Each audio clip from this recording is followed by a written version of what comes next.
We were anxiously waiting in our hotel room for my husband to finish showering so we could head to the amusement park. My daughters, tweens at the time, started yelling, "Hurry up!" over the hiss of running water. But just as I finished my cheap shot about him taking longer in the bathroom than a woman, my heart sank. It suddenly dawned on me that my husband, a type 1 diabetic, might not be soaking in the shower but languishing in there. He could be suffering from low blood sugar, which would make him unaware of where he was, confused and unable to help himself. My pulse was racing, my hands shaking, and my thoughts were snowballing. I opened the bathroom door, but he slammed it shut. I heard loud banging, as if he was punching the wall. I opened the door again and found him in a full-blown grand mal seizure. That dreadful sound was his head knocking against the wall. "Is Daddy going to die?" My youngest daughter cried out. "Dad's going to be fine," I answered way too cheerily. I embraced him in a bear hug and dragged his soaked, flailing body out into the carpeted foyer where my daughters saw their dad, naked and unconscious. I ran to the lobby for help, leaving my daughters stock still, staring at their defenseless father.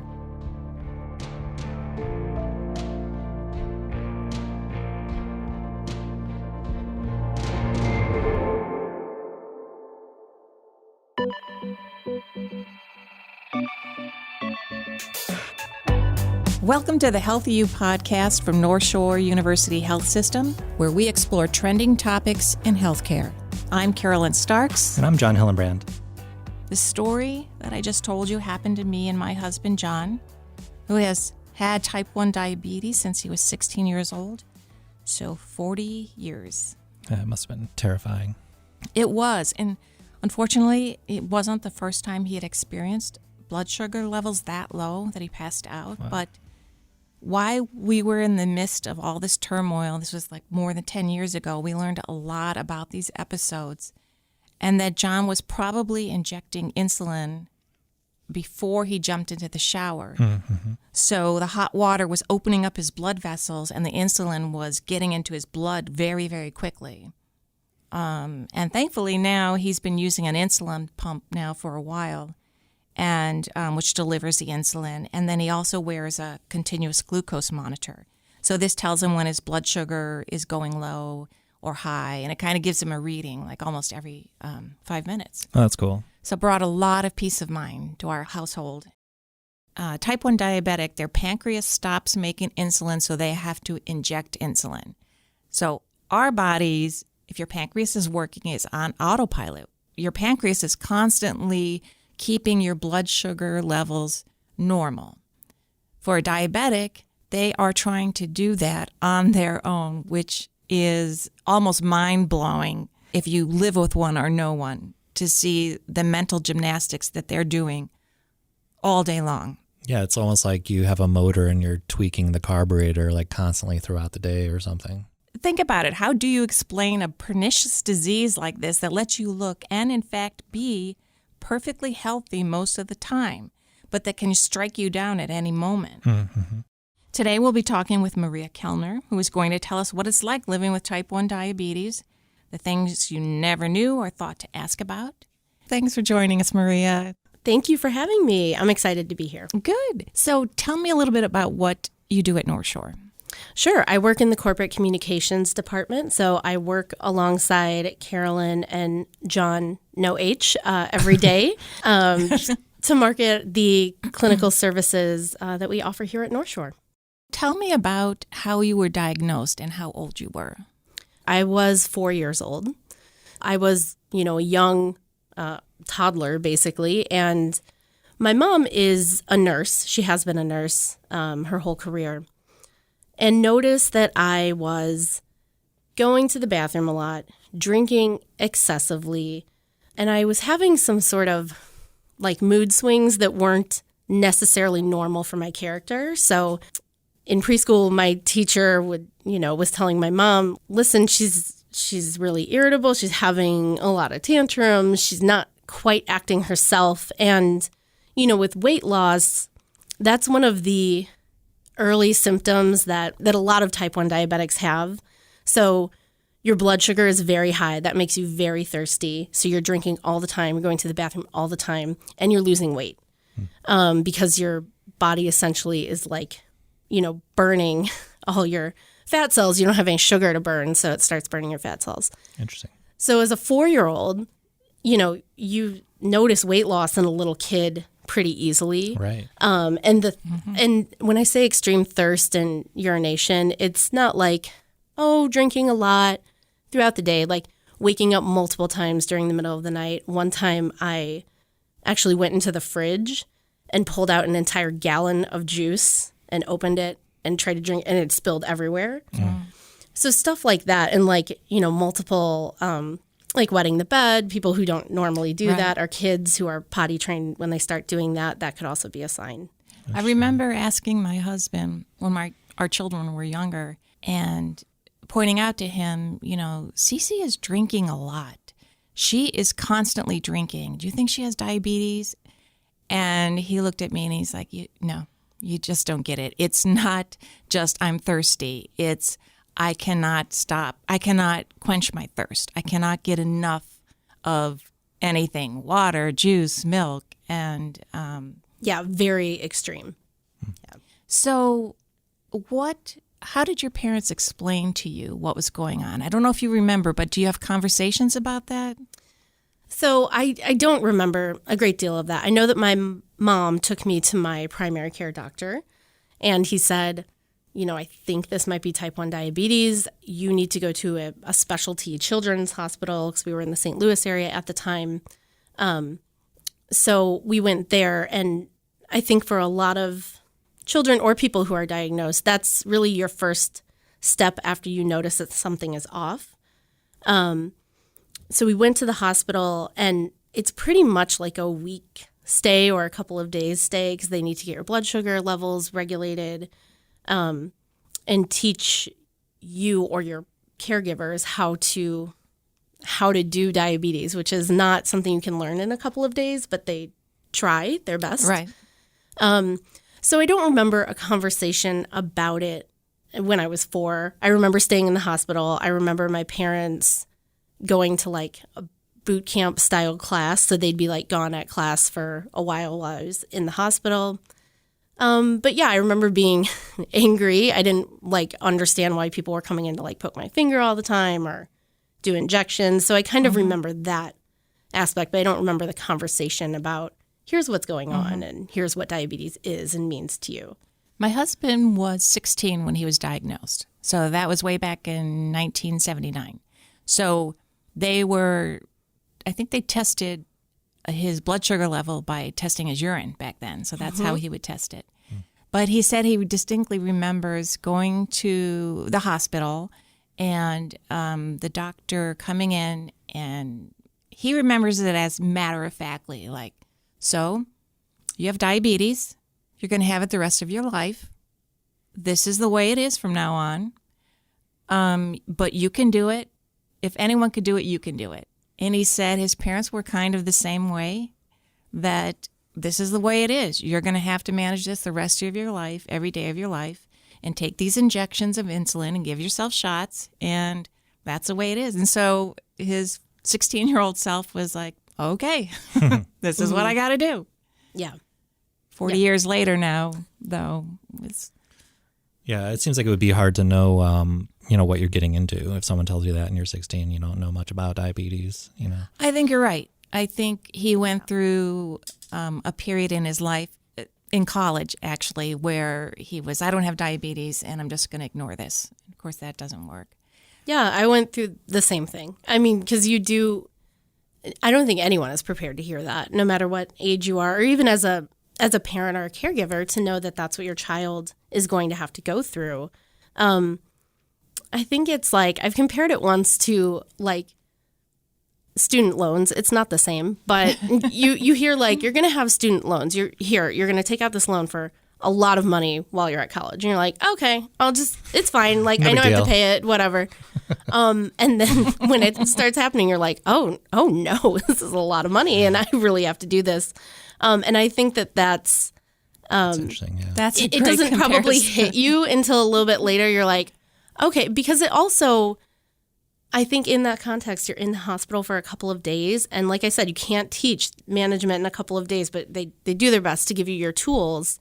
But I think there is a reckoning that happens later to understand what this really means. Because you kind of go into it at first as, this is how it is. You're going to have to take shots, but you can do it. You're just a normal person who has to manage their diabetes and do the job of a pancreas. And then when you understand what that really means Yeah. and the finality of it, for now, there is no cure. So the finality of it, I think, really takes a little bit to settle in.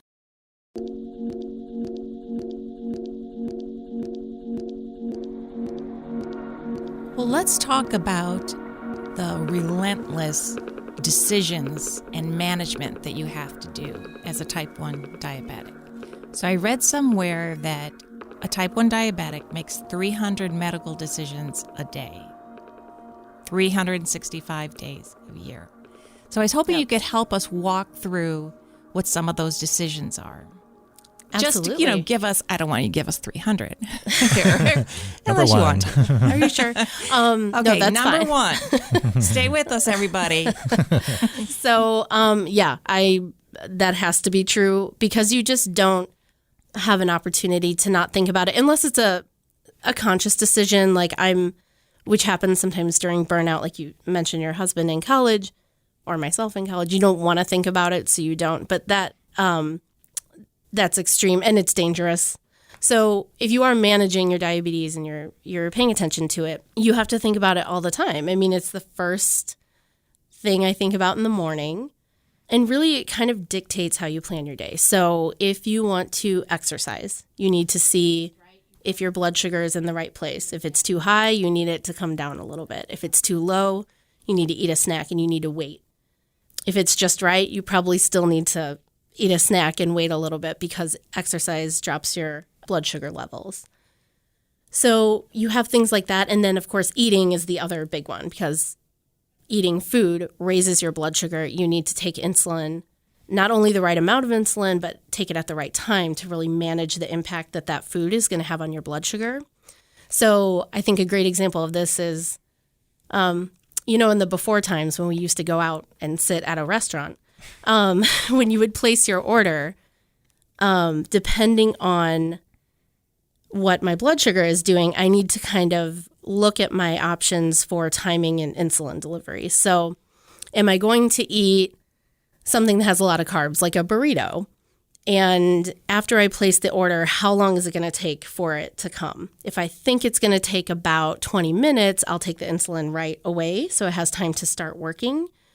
If the food comes faster or later than I expect, or if it comes and it's not right, they messed up my order, everything is a little tricky. So you need to have flexibility, but you also need to plan in a pretty intense way, which is difficult. Those two things don't always go together. So the risk is if their blood sugar glows too long, say they miscalculate, make a mistake, they pass out, could have a seizure, pass out, go in a coma. If their blood sugar is too high, it's doing damage to their organs. And share with us what it feels like. My husband says it feels like I have the flu. And this is when your blood sugar gets like 300 and above. What does that feel like? Yeah, so I think every diabetic has some things are standard across the board. Some things are very person to person. But for me, when my blood sugar is high, I'm very thirsty. There's, no amount of water I can drink to really quench that thirst. I'm usually exhausted, really tired. It's hard to focus, and I'm pretty irritable, just not really in a good mood. I don't feel well. And I think those are the major pieces of high blood sugar for me, symptom-wise. And the low blood sugar can come on suddenly, correct? Talk to us a little bit about what it's like. Yeah. So low blood sugar is scary for most people who experience it because when we contrast that to high blood sugar, your range for high blood sugar is really kind of a wide range between what your normal blood sugar should be and a high. And as Carolyn mentioned, it does, it's harming your internal organs. But besides feeling kind of crappy maybe, or just not feeling well, the immediate effect is you can deal with it. It's not pleasant, but you can deal with it. Mm-hmm. A low blood sugar is not that way. A low blood sugar is really a kind of a medical emergency event if it gets too low, and it can happen fast. Your margin of error is much smaller. That range of low blood sugar is a lot tighter, but once you get in that range, it's a lot more dangerous. So loss of consciousness is something that can happen. For me personally, when I get low blood sugar, I have a really hard time concentrating. Like my mind kind of races and I can't focus on anything. I get really sweaty. I get shaky, like my legs feel weak. And that's what I would always, that was my like little kid way of saying that I had low blood sugar. I'd be like, my legs are low because, they just feel kind of weird. But those are the classic symptoms for me. So if it gets too low, you can sort of lose consciousness. You can, I've had situations where my husband and I call it the lights are on, but nobody's home, where I'm talking. Know exactly I was going to say, you know what this is. Where I'm talking, but I don't make any sense and I won't remember the things that I say, or I sort of know that I'm not really responding the way I want to be responding, but I can't do anything about it. Right. And then, if you get way too low, you lose consciousness completely and you can have a seizure, which is very scary. And that has happened to me a few times, but I think it can happen to any type 1 diabetic because, like I said, that margin of error when you get into the low blood sugar range is you just have a small window before things get pretty bad. So you have to be really on top of treating that low blood sugar, drinking the juice, whatever it is, in order to not dip too low. You talked about the decisions that you're making throughout the day that are very impactful and necessary, but there's dozens of decisions that are less impactful that you're still making throughout the day. And I don't think people understand that either. Like, is my battery low for the pump? Should I change it now, or what am I going to be doing later? But I'm so comfortable right now. I don't feel like getting up. And I think there's a ton of other decisions that you have to make around diabetes and things you have to think about. Supply management is huge. Do you have the right amount of insulin? If you're going out for the day, do you have all the things you need in your purse? Do you have stuff for low blood sugar? Do you have extra pump supplies if you use an insulin pump? Do you have insulin? Do you have glucagon, which is like the life-saving medication if your blood sugar gets really, really low? right. All of that stuff. So I say traveling or really leaving the house in general, and supply management is another big aspect of it, because people looking at you can't tell that you're type 1 diabetic. It's an invisible disease. So you also have the dynamic in your relationships, whatever those may be, how much you're going to talk about it, how much, because it is really complex, it's really nuanced. So unless you live with diabetes or care for someone who has type 1 diabetes, you're not really going to fully understand all the nuance. But how far do you let your friends in? How far do you let your colleagues in? How much do you really need to explain it to your extended family? Or, whatever, you're in the grocery store and you're trying to talk to someone and your blood sugar is low and you aren't making any sense. So I think there's a lot of things happening in terms of decision making around that. Yes. Okay. Yeah, I'm always embarrassed. It happens in the grocery store a lot because I'm walking around so much. I see. Mm-hmm. Especially if I'm looking for an ingredient or something and I forget where it is. And then someone, tries to talk to me, or I try to ask someone a question and I just don't sound articulate or like myself or how I want to sound. Right. And yes, it's always embarrassing. And you're asking for wine. They're like, whoa, lady. Yeah, you've had enough. Yeah.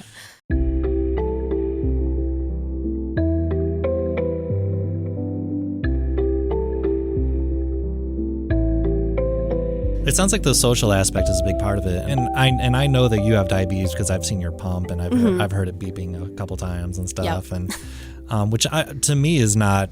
I don't feel like you need to be embarrassed about any of that stuff, but I was always thinking like, I wonder if that bothers her, But you always come across as extremely professional, and you're a very nice person, and so I assume like the social aspect of it is something that you're always also maintaining and managing. Yeah, thank you. I mean, I am now. How long have you had it? I don't think we mentioned that.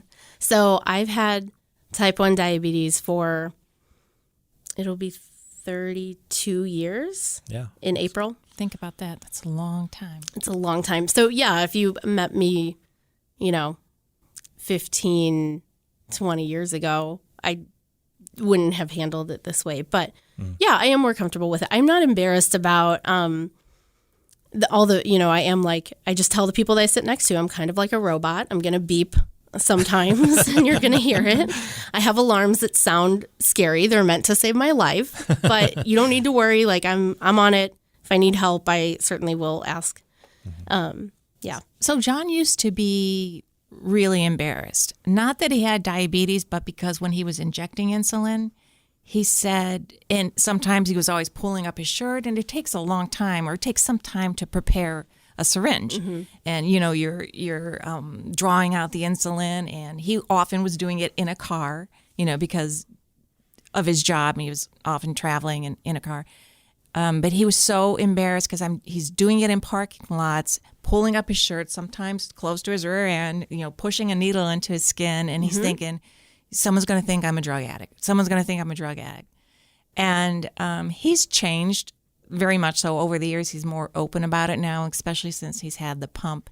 But I'm wondering how you feel now about having diabetes in terms of, do you have days where, poor me, I wish I didn't have this? Oh, sure. Yeah. I mean, it is frustrating some days. There's days where you feel like nothing that I'm doing is working. Nothing is going right. Yeah. This really is hard. I have too much other stuff to think about today. I have work, I have my kid, I have whatever. And you don't want to deal with it, but you don't have a choice, because if you choose to ignore it, it's going to come back to bite you in the short term or the long term. So yeah, of course I get resentful some days. Do you feel sometimes your self-esteem is linked to that number? Yes. I try very hard. It's a thing I'm always working on to condition. Like, it's a number. It's not good or bad. It doesn't have like inherent value. The number is just really preparing you for the next step that you need to do. She's talking about her blood sugar level. Right. Yeah. So normal would be, we'll just say 100, 120 or 80 to 120, I think. Yep. So I know we've talked about this, and certainly Jon and I have, when you can't get your blood sugar within that range, and sometimes he takes it so personally. Yeah. It's so frustrating. You are literally doing the job of your pancreas. Yeah. Right. Give yourself a break. Right. And there's so many things, there's so many factors that influence blood sugar. So the easy thing is to just blame yourself. I don't know what I'm doing. I'm not doing it right. But you have all these other factors. There's environmental factors. If it's really hot outside, your blood sugar behaves a little differently than when it's cold. As a woman, if you're going through your menstrual cycle, that throws everything off. Stress incredibly affects your blood sugar. So, I always like to say that most things you can think of have some effect on your blood sugar. Adrenaline, especially. Adrenaline will hike it up if you're really excited or really nervous. And everything, including the moon phases, because sometimes there's nothing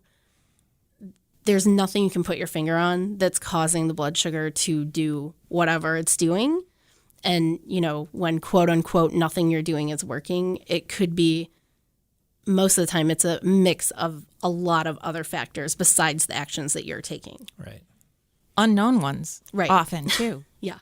I mean, when Jon would have episodes where either he had a seizure or passed out, we would backtrack together and say, okay, I did this, this, and this. I don't get it. And then he would bring some of these situations to his doctor, and he's like, you have diabetes. We're not going to know. Yeah. You know, there's so many nuances and little tiny things happening in your body that's, you know, affecting your blood sugar level that sometimes you just have to say, it's just never let your guard down. That's how I always feel like. Yeah. Never trust diabetes, because it never fails. As soon as Jon and I kind of like forget about it, something happens. yes. Yeah. That's And funny. you just have to be flexible. I think that's one thing that's kind of led me to the place where, okay, I'm not embarrassed about diabetes, and, you know, I try not to be too hard on myself, but it's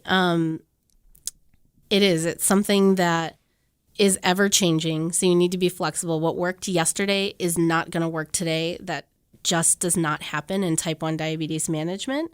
That's a good point. You hope that you can get the tools that will help you manage to the best of your ability. And just when you get that blood sugar that's not what you want, instead of feeling guilty about it or blaming yourself, just looking at it as, here's an indication of what needs to do, and let's try to get it back in range, and move on, because you have a lot of blood sugars every day, a lot of situations that you're trying to manage every day, and in the grand scheme of your life, that one blood sugar is like a tiny little moment. So pull back and look at the big picture when you can. So in 1974, I read that they said a cure was 5 years away. And so here we are in 2020. How does that make you feel? I think that it makes me feel somewhat frustrated. I wish that there had been more advancement toward a cure. But I will say, especially as someone who's had type 1 for a long time, the technological advances within my time being diagnosed have really been astounding. So things are coming along. A cure would be better, but the stuff that we have right now is so much better than what we had in the 70s, 80s, even the 90s, that those tools really help with type 1 diabetes management. So I'm very thankful for things like that. That's a perfect segue into one of the reasons we're doing this episode today about type 1 diabetes. We encourage you to check out jdrf.org/onewalk.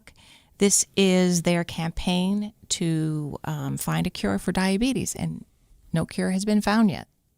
And they're 19% towards their goal, and they've already raised $9.8 million, but they're on a goal for $50 million. So if you can contribute anything, that would be great. And our CEO, JP Gallagher, is also chairing the corporate side of this thing and chairing North Shore's team. His daughter was diagnosed with type 1 diabetes. I believe she's 15 now. And he certainly understands the importance of this fundraising campaign. And November is also Diabetes Awareness Month. There you go. All right, so check it out, jdrf.org/onewalk. Yes, we're going to virtually walk and marking our miles, and it's for a good cause. Raise some money. Yep. Well, thank you so much for joining us. You were an awesome guest, and I've known you for a long time, so it's great to interview you. Thank you for having me. It was great to be here. Yeah, and you're an expert, obviously. Thanks for listening to this podcast. Remember, everybody, stay safe, wear a mask, and thanks. The end. I want a new ending. It's a wrap. You don't like it anymore? No. Really? I like it. Do you? Yeah, you don't like Thanks. it? How about see you next time? Yeah.